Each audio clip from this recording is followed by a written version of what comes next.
Olá, seja bem-vindo à aula 1 do livro Ferramentas dos Titãs, do Tim Ferriss.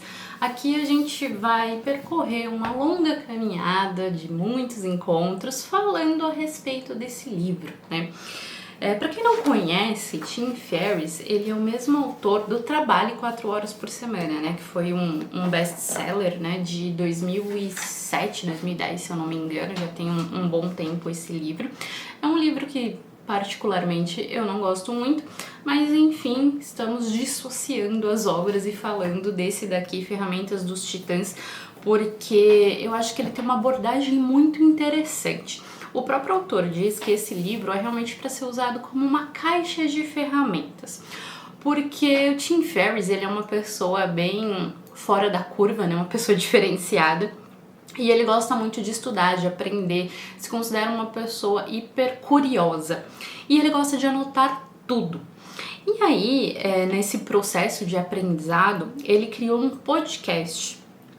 E nesse podcast, né, como a gente tem visto agora que tá bastante em alta essa questão de podcast, ele recebeu diversos convidados, né, e ele foi anotando tudo isso nos caderninhos dele.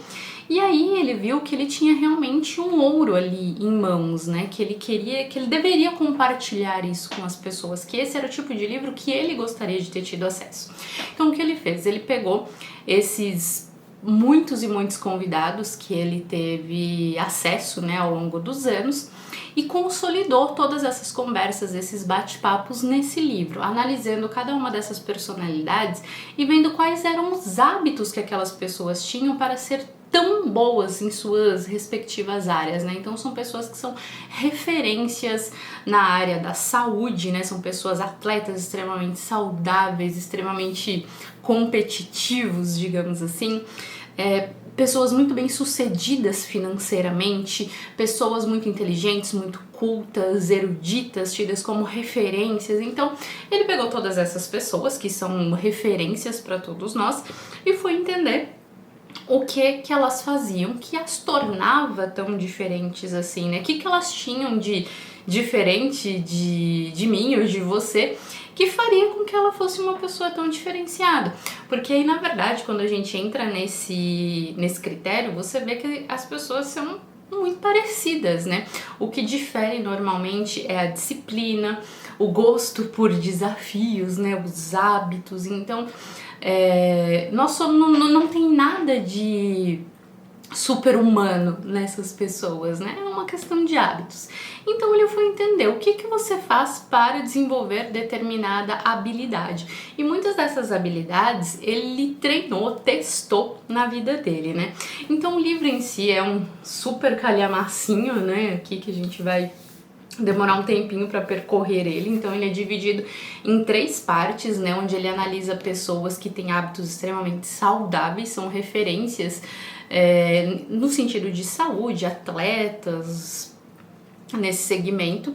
Depois ele analisa pessoas ricas, né, pessoas muito bem sucedidas financeiramente, e por último as pessoas sábias, extremamente inteligentes, referência. Então a gente vai seguir esse roteiro, vamos começar aqui falando das referências de pessoas saudáveis e aí a gente vai seguindo nos próximos encontros analisando essas personalidades, né?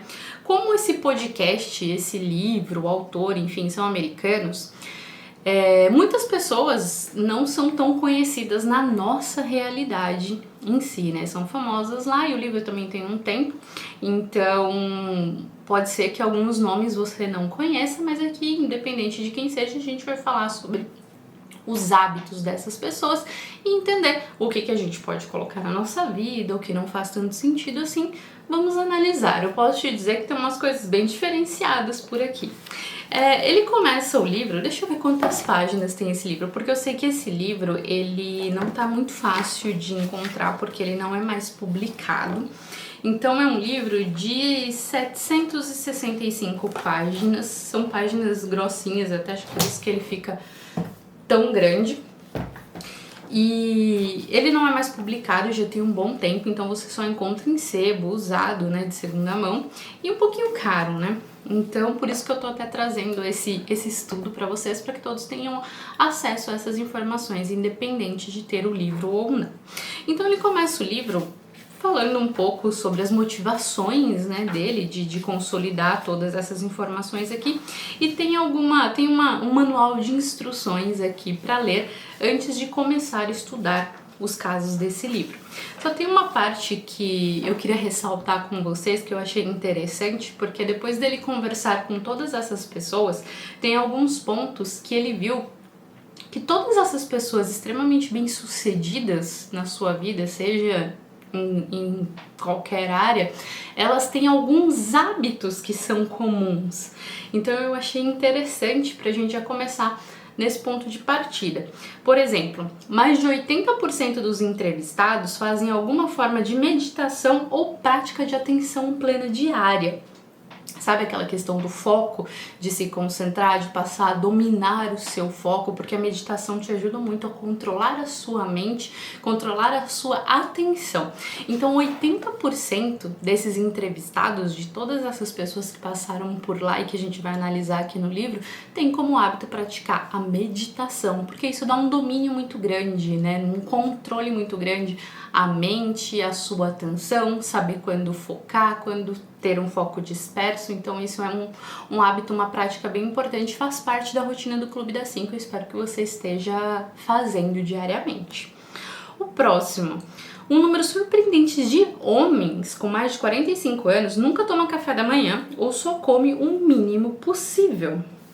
Essa questão da alimentação a gente até vai ver aqui já nessa primeira aula, que ele fala sobre jejum, e o pessoal tem uma prática de jejum bem longa, bem diferenciada aqui, viu? Então eu acho que isso aqui vai muito de você se conhecer e saber até onde você pode ir ou não, porque todas essas pessoas são referências, elas fazem esses processos com acompanhamento médico, né? Com todo um cuidado, então não vai aí parar de comer e achar que você tá seguindo esse hábito, porque pode prejudicar a sua saúde.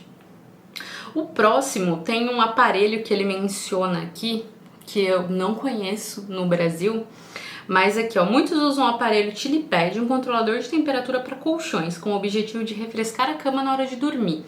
Achei bem interessante isso, porque refrescar a cama na hora de dormir, né, você querer a temperatura mais gelada, achei estranho, mas enfim, eles usam esse aparelho para controle de temperatura dos colchões, né?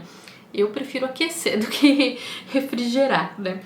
E alguns livros, porque ele sempre pergunta para as pessoas quais são os livros preferidos, os livros que elas indicam, então muitos também não tem no Brasil, mas conforme forem livros conhecidos, eu vou mencionar aqui com vocês. Então os livros mais aclamados pela audiência aqui que ele entrevistou é o Sapiens, que é um livro incrível, realmente um livro de história da humanidade, né? Ele chama tanto Sapiens, uma breve história da humanidade. Ele conta a formação da humanidade desde os primórdios até os dias atuais, nem tanto, porque ele tem um segundo volume que se chama Homo Deus, que ele foca mais, né, nessa parte mais atual.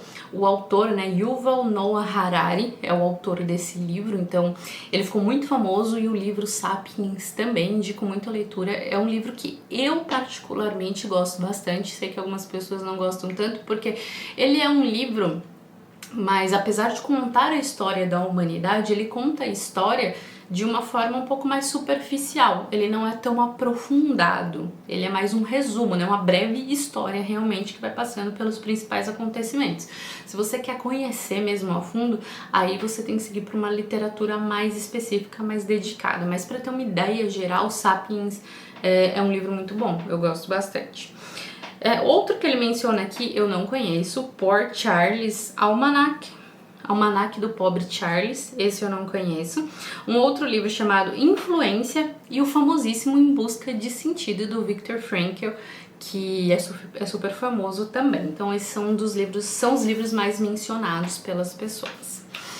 Eles também têm o hábito de ouvir música repetidamente para manter o foco, né? A mesma música repetidas vezes para manter o foco e manter a concentração. Como eu já disse para vocês algumas vezes, eu tenho o hábito de ouvir música enquanto eu estou lendo, mas música clássica, música sem letra, né, sem ninguém cantando efetivamente, porque aí me tira a concentração. Agora a música clássica, ela tem um poder de aumentar o foco e a concentração, que é muito interessante. Eu gosto muito dessa sensação, acho muito legal. E pra mim funciona muito. Coloco meus fones de ouvidos, aí nada mais que tá acontecendo em volta importa, e eu sigo ali no meu foco, na minha concentração. O próximo hábito que também é comum é: quase todos fizeram algum tipo de projeto com tempo e dinheiro próprios e depois apresentaram a possíveis compradores. Então aqui também é um pouco do empreendedorismo, né? Eles criaram projetos próprios, se investiram o próprio dinheiro para fazer aquela primeira etapa, aquela primeira fase acontecer, e aí depois que o projeto já estava rodando, eles ofereceram a investidores a compra desse projeto. Então a grande maioria tem essa veia empreendedora. O próximo é a crença de que o fracasso não é duradouro. A grande maioria deles tem essa crença, porque para você obter êxito em alguma coisa é normal você fracassar. Você não vai iniciar um projeto, um novo hábito, alguma atividade nova e já vai obter grande êxito no primeiro dia. Não é assim que as coisas funcionam, né? Seria muito bom se fosse assim, né? Se a evolução fosse algo ascendente, né? Sem ter os altos e baixos. E a gente sabe no mundo real que não é assim que funciona. Então, para que você chegue ao êxito, ao sucesso, o caminho que precisa ser trilhado, ele é feito de altos e baixos realmente. Você testa formas alternativas, planos, vê o que funciona melhor, dá certo, não dá certo, melhora, adapta e vai seguindo. O que importa é você estar naquela direção, naquele caminho correto. Então não adianta você pensar que porque não deu certo, porque está enfrentando dificuldades, que esse fracasso é permanente. Não é, é uma fase, é um momento, um período que você precisa passar para chegar até o êxito. Não adianta, não tem nenhum negócio, é muito difícil, né, que vai começar já estourando, dando muito certo, né? É um processo, é uma fase, constância, consistência, um trabalho bem feito, testes e essa crença de que vai dar certo. Você vai ajustando o caminho, vai ajustando a rota, os seus planos e vai te levando em direção aos resultados que você busca. E por último, a última crença que é comum à grande maioria dos entrevistados é que quase todo convidado foi capaz de pegar fraquezas óbvias e transformá-las em enormes vantagens competitivas. Isso é outra coisa muito legal. Quando a gente lê o livro Inteligência Positiva, lá a gente estuda muito sobre sabotadores e sobre o cérebro. E a gente aprende que o cérebro ele é dividido em duas partes. Tem uma parte sábia e tem uma parte sobrevivente. Essa parte sábia, ela acaba não sendo tão ativada quanto deveria, né? A gente acaba usando muito a parte sobrevivente, que é a parte guiada, gerenciada, governada pelos sabotadores, pelo crítico que acha que tá tudo errado sempre, pelo hiperracional que gosta de analisar todas as possibilidades que podem dar errado. Esse cérebro sobrevivente, ele é feito para prever todos os riscos que você pode correr e te proteger disso. Só que ao mesmo tempo que ele te protege, ele te impede de crescer, de se desenvolver. E a inteligência positiva nada mais é do que o tempo que você permite que a sua mente trabalhe ao seu favor. Então, se você permite que esse cérebro sobrevivente com esses sabotadores se destaquem muito, ganhe muito tempo de performance ali na sua vida, você acaba não se permitindo o autodesenvolvimento.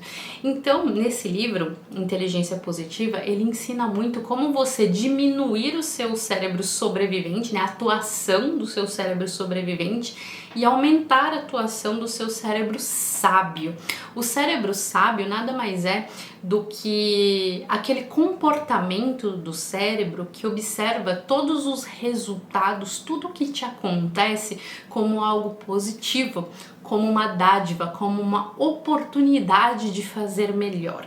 Então, a intenção, quando você conhece esse processo, né, esse funcionamento do cérebro, é você trabalhar em deixar o seu cérebro sábio cada vez mais forte, encarando, analisando as situações como algo positivo, independente do que seja, tentar tirar alguma coisa de positiva, entender como aquilo que te aconteceu de fato pode ser usado a seu favor, porque vamos entender que aconteceu, não tem o que fazer mais. Já que aconteceu, vamos usar aquilo ao seu favor, vamos transformar isso em uma coisa positiva e entender como te favorecer de alguma maneira. Então, esse livro, se vocês puderem ler, é excelente, está lá na comunidade Lendo e Aprendendo, tem aulas sobre ele. Como você vai deixar o seu cérebro sábio mais forte e vai enfraquecer os sabotadores para que eles tenham uma atuação cada vez menor na sua vida e você consiga se desenvolver um pouco mais. Então, enfim, são essas crenças que são comuns à grande maioria dos entrevistados, essas pessoas de alta performance, de alto resultado, que a gente vai analisar daqui para frente.